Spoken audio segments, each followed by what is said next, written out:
Before we begin, I just want to say that in these campaigns, inns are typically the least restful place you can be.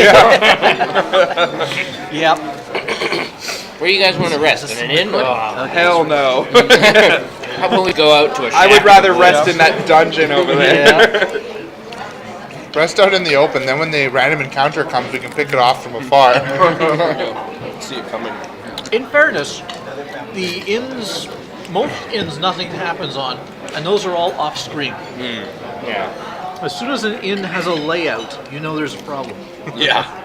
Or check into the inn, and then immediately leave Yeah. it. Here's a map. Here's a map. Which room would you like to stay in? None of them. Yeah. Another inn. We're gone. Yeah. Coincidentally, this inn looks exactly the same. So we'll walk into an inn and we're like, "Excuse us, does this inn have defined rooms?" They're like, "Yes." Oh dear. Adventurers walk into an inn and everyone's like, "Are you adventurers? I'm leaving. I'm leaving." Excuse me, innkeep. Didn't you see the sign? No adventurers. Innkeep, do you have a name? Ah, crap. Anyways, Beginning of the session. Everyone is in the kitchen of the inn with all kinds of spells and stuff fortifying the place, except Hank and the inn's proprietor are outside. Yes. Well, Hank is on the ground because he fell off the roof. the ocean or the ground? The ground. There's like a deck around the outside of the inn. Hank fell off. The innkeeper got up on the roof, and he used the beam shot to pull himself across the roof to the other side of the roof. Beam shot's a magic item that is like a grappling hook, essentially. Grappling gun. It's like the hook shot of Zelda. I just different shoots a beam. So that's where the session starts. And was it our turn or their turn? It was their turn. Their turn. And so the innkeeper's on the crest of the roof, and they've killed all the small silt wisps. There's just the big ones left, and the female who seems to be the leader. And one of the big ones is up on the roof, and it lumbers towards him. With a charge, it manages to get below him. And it does the thing where it shoves this mud down your throat into your lungs, and then it can control the mud inside your lungs. So it does that, pummels him. It actually dropped him to 1 hit point, and then used that to hurl him off into the water. So the innkeeper splashed in the water, and immediately all the sort of little hands start forming in the water, for your blood, and grabbing at him. But he has the beam shot, and it's his turn. So he beam shot the corner of the roof, and starts climbing along the side of the roof towards the kitchen.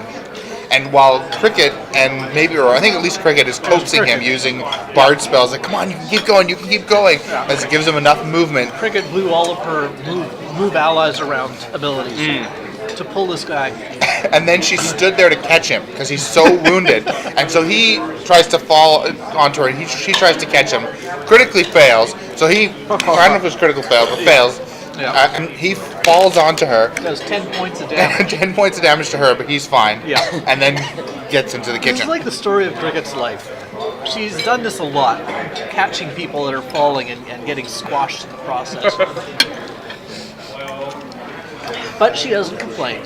Anyway. So the innkeeper's inside we the got kitchen him inside. with 1 hit point. And Hank runs in after that. So now we're all in the inn.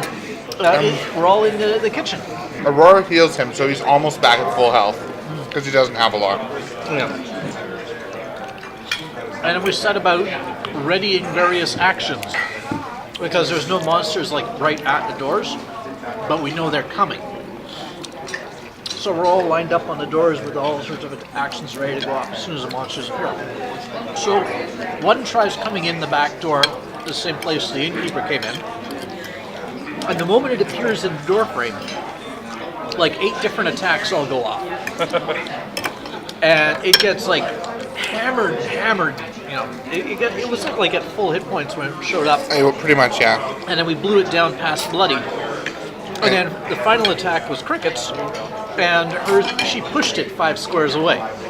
So it appears in the door, gets hammered to pieces, and then blown away. And then it can't get back to the door, and its turn is over. Yeah. So yeah, really sucked for it that round. even the crappy low-level random people who were in the inn were fighting. They had ready actions to throw stuff from the kitchen at it. I mostly missed, but one guy critically hit with a kettle. So, yep. Took off 10 damage. Take that, foul beasties. Then the other guys came in the other side. They tried to, but or did they get through before they Well, they logged? got into the common room because we weren't really defending the common room anymore. We'd fallen back to the kitchen. And then Croesus threw a field of caltrops down in front of the kitchen door, which slows them. So they came crowding into the kitchen door. And then what was it? It was Serendipity. Serendipity, Van Goldstrader, Muller, Slayer, the Butcher of Breckenridge, and Topper of Towers, and a third thing that we will get to later. She cast some spell on them. It's the T-Rex, the illusory T-Rex thing. It's like some sort of the illusory scary thing, which she's decided is a Tyrannosaurus Rex. Because it immobilizes you, so her thought was like it's a T-Rex from Jurassic Park. If you don't move, it can't see you. So she immobilizes them. They both get hit by this, or both immobilized. It's a ready action, so it goes off on the enemy's turn as they come in the room. And immobilizes them, and then they immediately have to save out of it because it's the end of their turn. They both fail their save, and it has an effect that gets worse on the first failed save. So the bad effect almost immediately takes place instead of taking a whole round. And they both fail it. And that's the leader and one of the big sort of brute ones. And the bad effect? Fall asleep. Helplessness. They're helpless. Save ends. That means we can coup de grace them. And now it's our turn. Fantastic. So yeah, we just finished with all the ready to actions pummeling that other guy at the back door. And we all turn around and start pummeling the heck out of these helpless guys. And we just lay in a crap ton of damage on these guys, throwing all our heavy hitters at them, etc.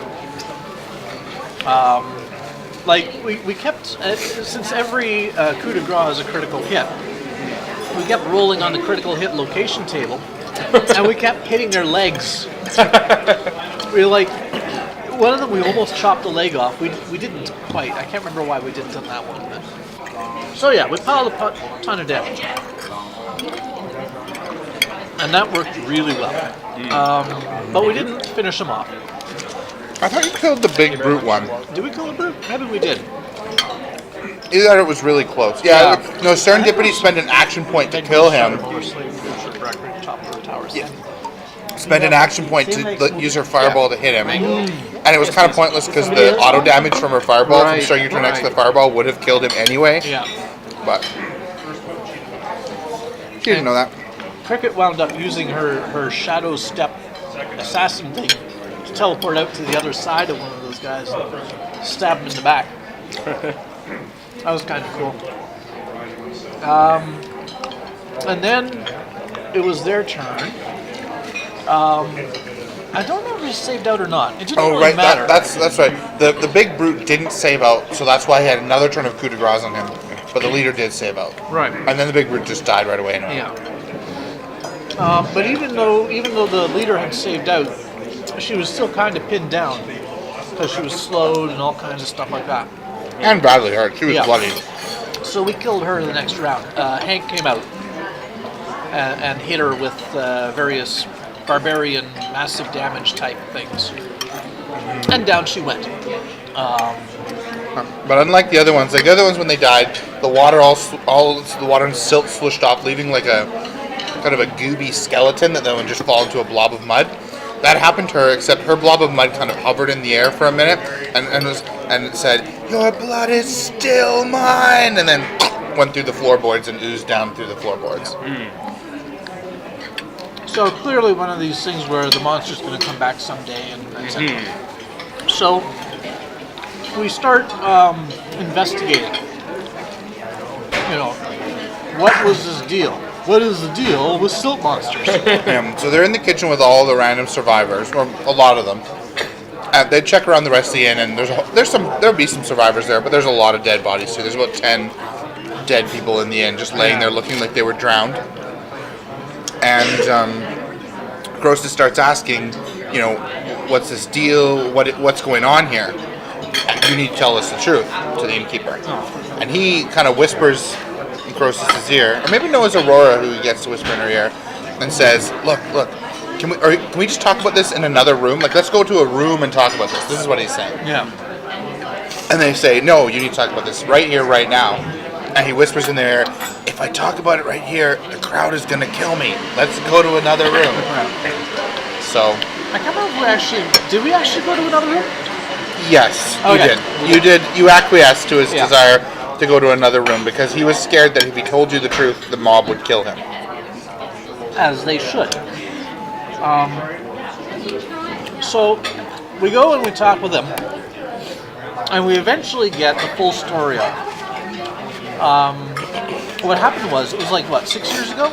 10 years ago? Something like that? 6 years, thank you. 6 years ago. He had a wife. And turns out she was Kalashtar. In this setting, people become Kalashtar spontaneously. That's a second soul comes out of nowhere from someone else and co-inhabits the body with you. And it's not like a possession or something. It's sort of they fuse together and cohabit. And she was a Kalashtar and hadn't told him. And the Kalashtar don't usually have... the Kalashtar, the second soul that comes to inhabit, it has a personality, and that kind of fuses with yours. But it doesn't have memories of its previous life, unless it's presented with them, and in which case it remembers them. So this elf guy came along to the inn one day. And it turned out it was the innkeeper's wife's Kalashtar soul's old husband from before she died. The innkeeper's wife's.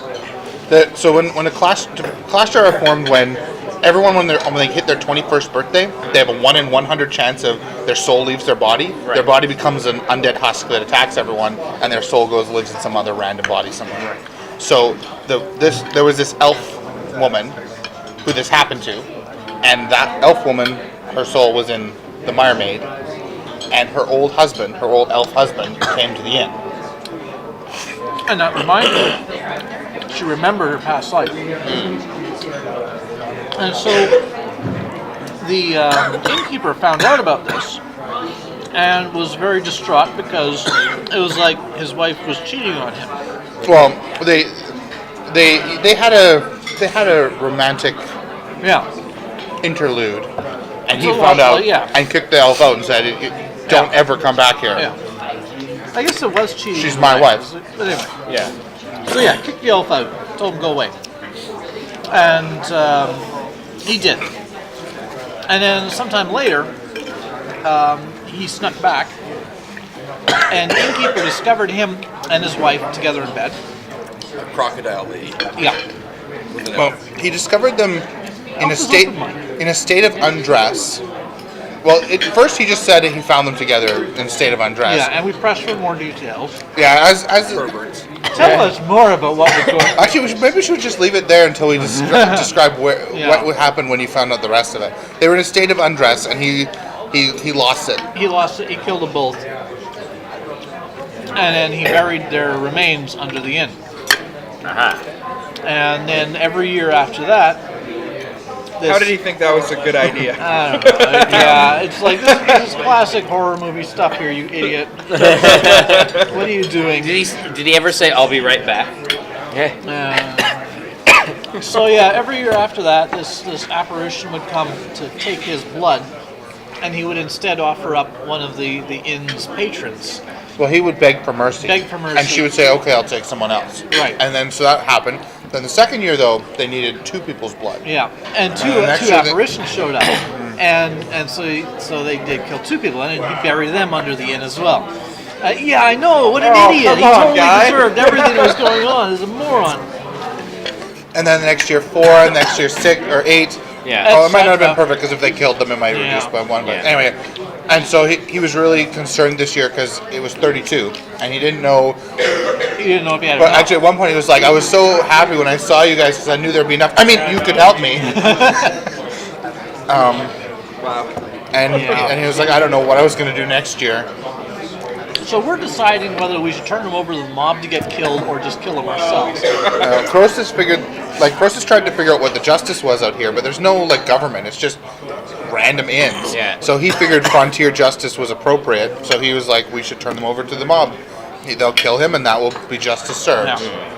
That's the law in this land.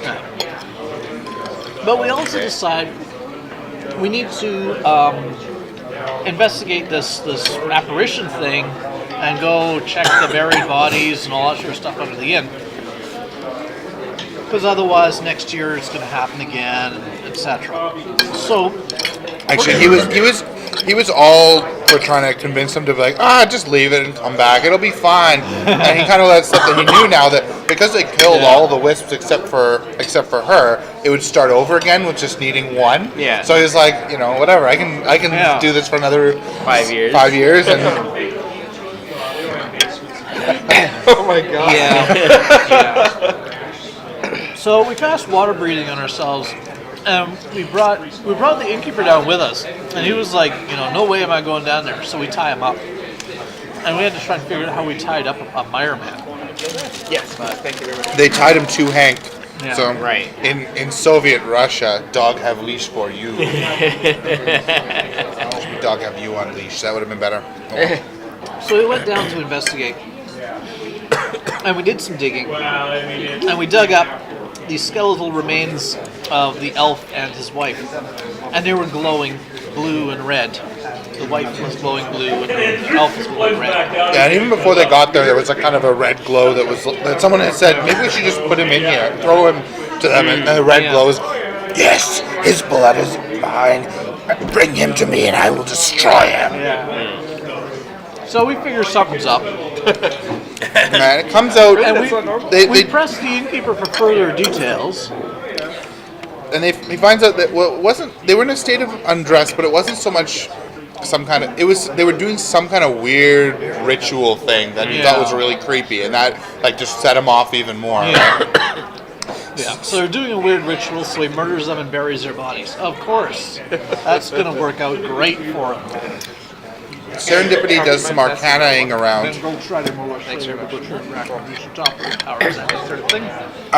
and spends quite a bit of time at this, like an hour, arcanaing around and checking the bodies and whatever. They're just completely inert. They figure that the skeletons are perfectly inert, although if they throw the innkeeper to them, they will immediately come to life and kill him. But she figures that what the elf was trying to do a ritual to pull his wife's Kalashtar soul out of the mire maid and into himself, so that he would leave with him and his wife's soul in his body, Right. and the mire maid would be left alone to just go back to her husband. It would have solved everything. Yeah. But unfortunately, But they were undressed, so they were killed mid-ritual, and so the ritual broke and went wrong, and everything is, and so their souls are sort of like trapped, bound to this ritual, and along with all the other people who were killed as part of this process, so they're like sort of trapped and attached to this thing, and they can't go on, and they're not really themselves, they're just sort of like personification. They're sort of become just their strongest emotion, right? Yeah. And so the elf male is super mad. He's pissed because he was like, I was 5 minutes away from solving this problem, and then this guy killed us, and he's super pissed. Though, in fairness, he probably should have to the innkeeper. Probably, but he. Because, it's like, I'm going to solve all Although of He it. could have just Think walked about in the and been like, innkeeper, though. bro, I'm gonna fix everything. I Just gotta give me get- 5 minutes with your wife Yeah. naked in your room. Yeah. You could watch. It's fine. Make sure nothing untoward happens. Yeah. So. Anyway. Yeah. But the female, her soul lived in the mire maid for like 10 years. Like they were married, right? Yeah. So that soul actually cares about the innkeeper. Yeah. And so and the male elf was casting the ritual, so he's like the source of it. So he can't really leave, but he sends out her and then later minions to go get this guy's blood. Every year he's like, yeah, bring back his blood. And she goes out and he begs for mercy and she relents because she cares about him. So yeah, we figure at this point, there's a couple of options. We could just give him the innkeeper, Right. and that will satisfy the vengeful spirit, and everything will sort itself out and not happen anymore. Yay. this thing will stop happening. The two souls will be released so they can go on to the afterlife and everything's over. Yeah, and that was pretty much my well, that makes Well, I guess the sense. innkeeper, Let's you do mean? that. Yeah. And the Mire Maid. But then John had to go and complicate it all Aha. by mentioning another option. 2 more options. Because they could dispel the ritual. So Serendipity could go in and dispel the ritual. But the thing is that would destroy the 2 souls that are bound there. So they don't even go on to the afterlife. They're over. They're done. So they could do that. That would also solve the problem. And the innkeeper lives. That one was we never really saw that as being very good. We'd rather just throw the innkeeper to him. Or But then, third option, they can complete the ritual, which Serendipity can figure out how to do from like the leftover remnants hovering in the ether or whatever. And not only does she learn the ritual, but it completes the ritual. But the problem is the bodies that the souls are going to are now dead. Right. So they have to get 2 new people who are willing to become Kalashtar to put the souls into if they want to complete the ritual. Right. Isn't there 3 souls besides him? The Mire Maid? Oh, sorry, the Mire Maid died. So when they were killed, the 2 souls that were in flux were the 2 elf souls they were trying to combine. When he killed his wife, he just killed his wife, but the elf soul and the 2 elf souls were the ones that remained. So, So the Mire Maid soul has already gone to the afterlife. yeah. so Cricket immediately is like, well, if you need a soulless body to put some souls into, I have one right here. Yeah. In fact, you could cram both of those in here. Yeah. It's fine. Of course, I would no longer be a domestic. It would totally ruin my value.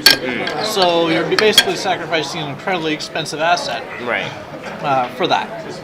And everyone's, no, we're not going to do that. Yeah. For various reasons. Yes. They're like, no, You're a person. etc. Yeah. You can't make that decision that way, and you're too young to make that decision that way, and yes, it would ruin your value, and all that kind of, all these different reasons. Yeah. And so Cricket was like, all right, at least, I know you're not going to do anything stupid.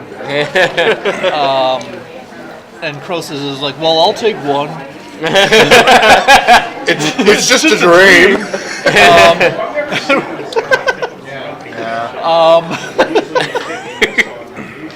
There was a lot of debate on whether that would break Croesus more or fix him more. Yeah, a lot. And the innkeeper was also willing to take one. He wanted. Not so much willing as basically they It's said, better than dying. yeah, we'll kill you if you don't. Right.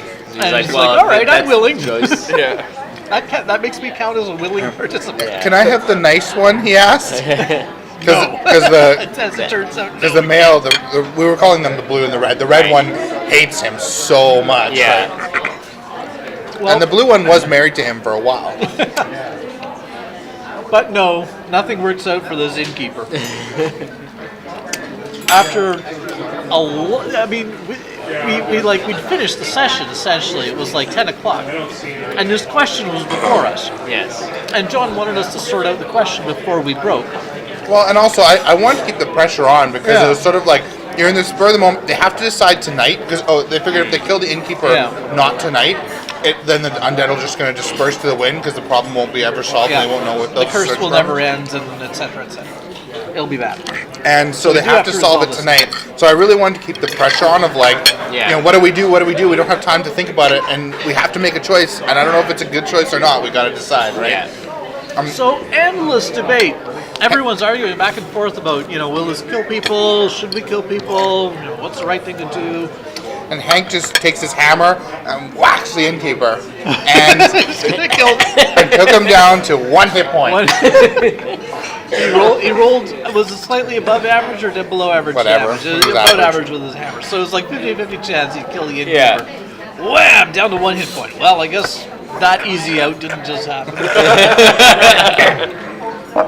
So then, Hank decides to volunteer.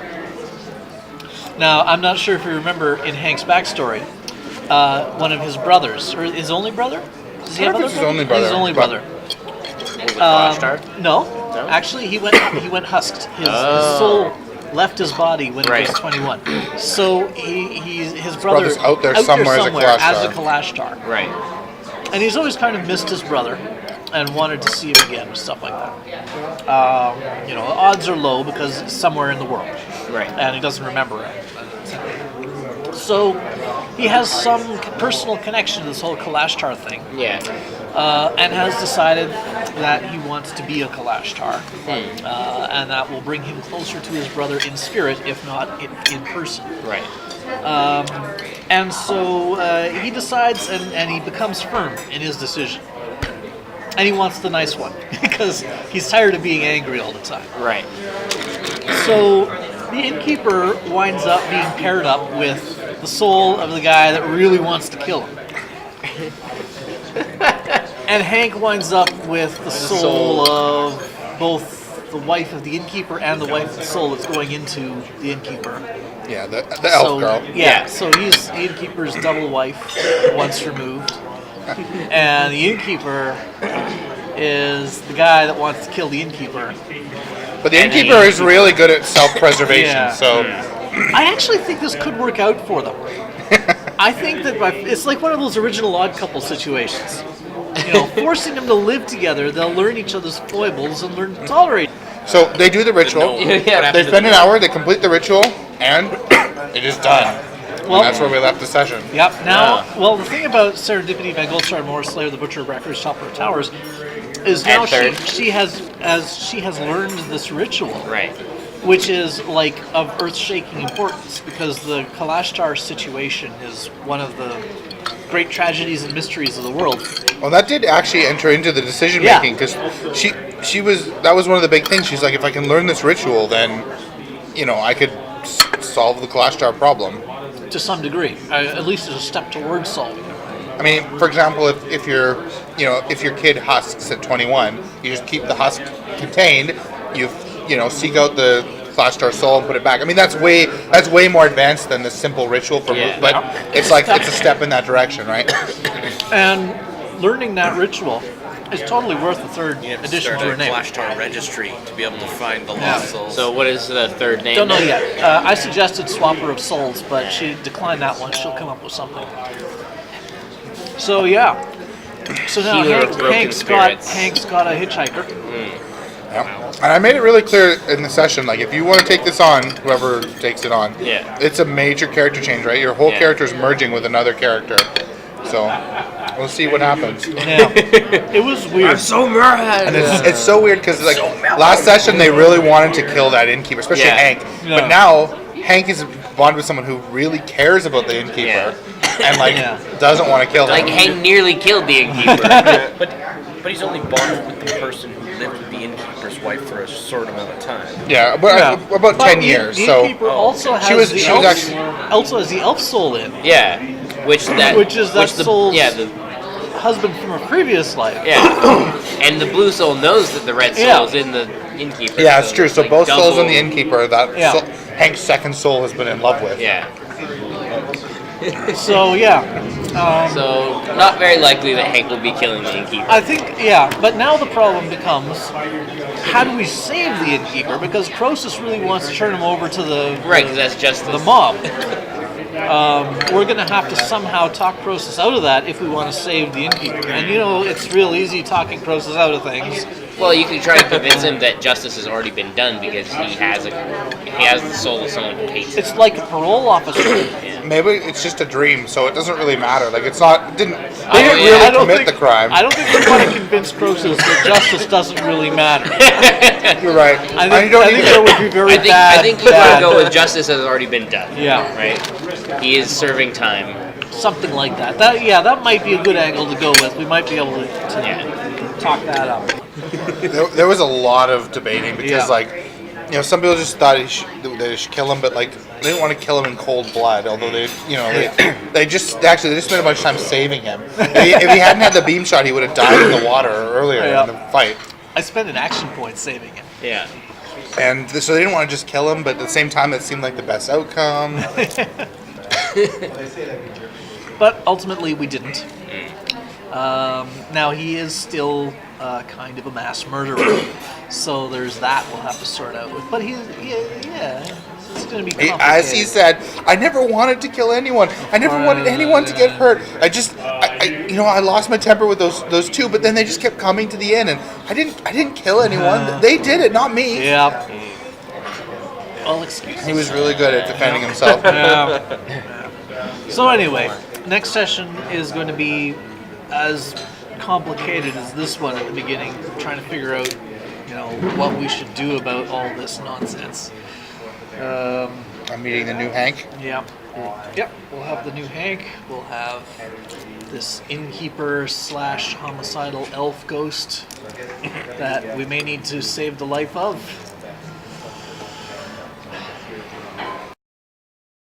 I'm so sorry, Hank.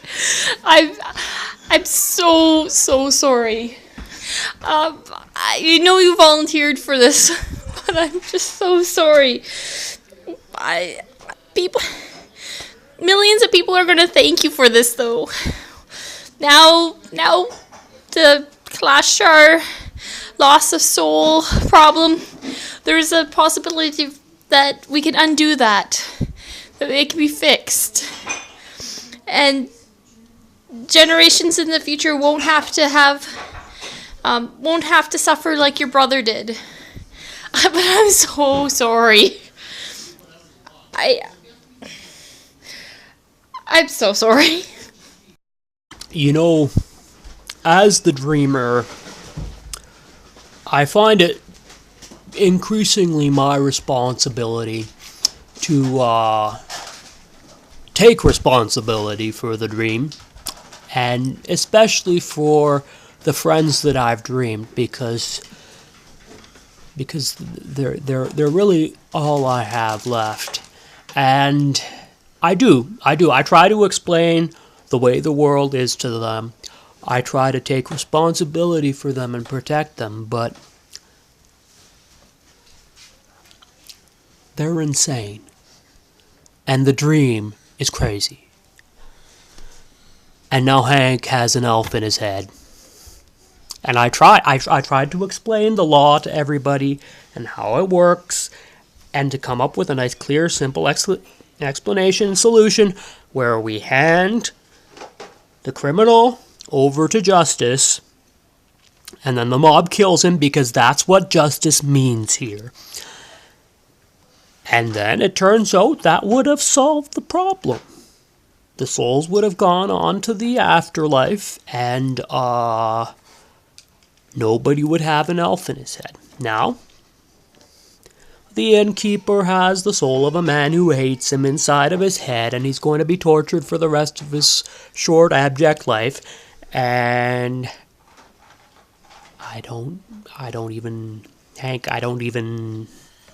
wow. This is really messed up. I'm kind of guilty about dreaming this right now. Because it's like, he a guy or a girl? Is there a word for a man, woman? A womanin? I don't know. I just don't know.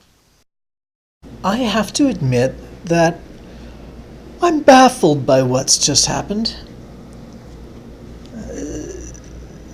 Apparently, there is now a technique that allows the transference of souls from one body to another, even into a body that already has a soul, thereby making a Kalashtar, a dual-souled person. And for reasons that I don't understand, Hank has accepted one of the souls of the undead monstrosities that we were just fighting. In all honesty, I did offer myself up. I mean, obviously, if you need a receptacle to store a soul, I'm right here. I have plenty of space, but I am relieved that I wasn't taken up on that offer.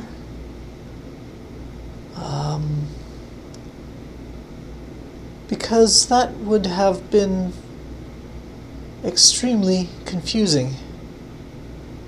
I wouldn't have been a domestic anymore. I would instantly lose all of my resale value, obviously. But would that matter? I'm very glad that it wasn't me. All right, so this is a really crazy situation we're in. We can kill this guy and have these disturbed souls take his blood, and that would fix everything. Oh, sorry, I just hit the wife door by accident. Sorry. So that seems like a good idea. I already hit him and didn't quite kill him. I meant to. Because, everybody's bickering about this. We don't know what the right thing to do is. Let's just deal with it. Make a decision. Kill him. He didn't die. People are still arguing. And now there's all this talk of becoming a Kalashtar. There's an angry soul and a nice soul. Somebody could have either one. Croesus is considering getting an extra soul. I think that would absolutely annihilate his mind. And of course, the innkeeper might as well get one, although if he takes the malevolent soul, if it even is the angry one, he'll probably just kill himself. If whatever happens, the mob is going to kill him anyway. But my brother's a Kalashtar. I don't know where he is. I miss him. I miss George. I want to find him. I want to be with him.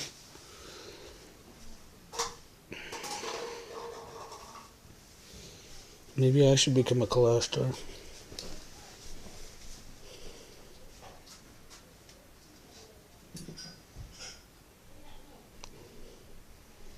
I'm gonna do it.